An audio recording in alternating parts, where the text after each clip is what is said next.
यह कहानी हिंदू धर्म के अंतिम संस्कार पर आधारित है। हिंदू धर्म में है अंतिम संस्कार के कई नियम। इनका पालन करने से आत्मा को मिलती है शांति। हिंदू धर्म में मृत्यु पश्चात अंतिम संस्कार के कई नियम होते हैं। इन नियमों का पालन करने पर मृतक की आत्मा को शांति मिलती है। गरुड़ पुराण में भी इस बात का जिक्र किया गया है कि परिजन के मृत्यु पश्चात नियमों का पालन करने से जीवात्मा को शांति मिलती है और उसे स्वर्ग में स्थान प्राप्त होता है। रिचुअल्स। मृत जीवन का अंतिम और अटल सत्य है जिसे कोई टाल नहीं सकता है। जिसने जन्म लिया है उसकी मृत्यु अटल है और मृत्यु के बाद उसका पूर्ण जन्म भी निश्चित है। इस कथन को श्री कृष्ण द्वारा गीता में कहा गया है। श्री कृष्ण के अनुसार जीवन और मृत्यु एक चक्र के समान है जिसे हर व्यक्ति को गुजरना पड़ता है। गीता के अनुसार मृत्यु के बाद जीवन का नया आरंभ होता है। इसीलिए परिजन की मृत्यु पश्चात अंतिम संस्कार के नियम का पालन किया जाता है जिससे जीवात्मा को मरणोपरांत स्वर्ग और अगले जन्म में आत्मा शरीर की प्राप्ति हो। हिंदू धर्म में जन्म से लेकर मृत्यु तक कुल 16 संस्कार होते हैं। इनमें मृत्यु आखिरी यानी 16वां संस्कार होता है। मृत्यु संस्कार में मृतक की अंतिम विदाई, दाह संस्कार और आत्मा की शांति के लिए कई रीति रिवाज व नियम होते हैं। शास्त्रों में भी अंतिम संस्कार के नियमों का उल्लेख किया गया है।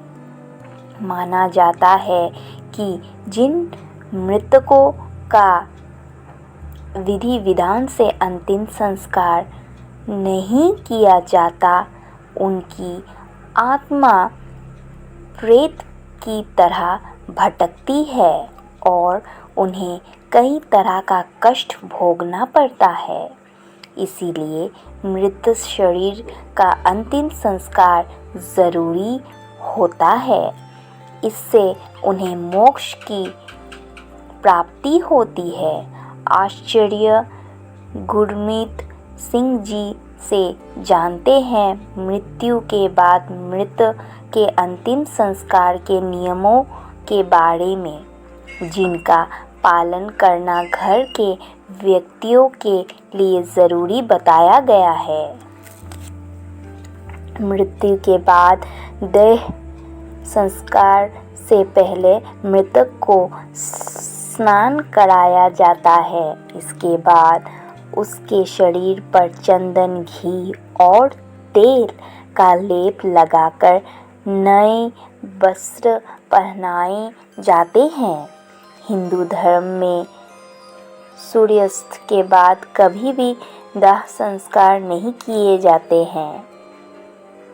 माना जाता है कि जिस व्यक्ति का अंतिम संस्कार सूर्यास्त के बाद होता है उसकी आत्मा परलोक में भटकती है। जो व्यक्ति शव को अग्नि देता है इसे छेद किए हुए मटके में पानी भरकर शव की परिक्रमा करनी होती है और इसके बाद मटका फोड़ दिया जाता है। ऐसा करने से मृतक के साथ उसका मोह खत्म होता है। अंतिम संस्कार के समय मृत व्यक्ति के पुरुष परिजन मुंडन करते हैं। यह मृत व्यक्ति के प्रति श्रद्धा और सम्मान प्रकट करना होता है। अंतिम संस्कार के बाद शव को पीछे मुड़कर नहीं देखना चाहिए। अंतिम संस्कार के बाद घर लौटने पर सभी व्यक्तियों को दंतों से नियम की चबाकर फेंकना चाहिए। फिर लोहा, अग्नि, जल और पत्थर का स्पर्श करने के बाद ही घर के भीतर प्रवेश करना चाहिए। मृतक व्यक्ति के नाम से घर के बाहर एक दीप संध्या के समय कम से कम 11 दिनों तक ज़रूर जलाना चाहिए। दाह संस्कार के बाद 12वें या 13वें दिन मृत्यु भोज कराया जाता है। दरअसल मृत्यु के बाद मृतक के घर पर बाहरी लोग नहीं आते, लेकिन मृत्यु भोज के बाद सामान्य रूप में बाहरी लोगों का आना जाना पूर्ण प्रारंभ हो जाता है। अगर आपको मेरा यह कहानी पसंद आया हो तो प्लीज़ इसे लाइक करें और कमेंट करके बताएं कि ये कहानी आपको कैसी लगी। साथ ही सब्सक्राइब करें मेरे चैनल भक्ति सागर 93 को और पास में दिए गए बेल आइकन को भी दबा दें ताकि मेरी कहानी की नोटिफिकेशन हर दिन आपको मिल सके।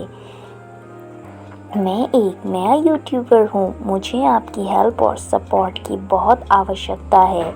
आपके लाइक्स, आपके कमेंट एंड आपके सब्सक्रिप्शन मेरे लिए बहुत ही महत्वपूर्ण हैं। धन्यवाद।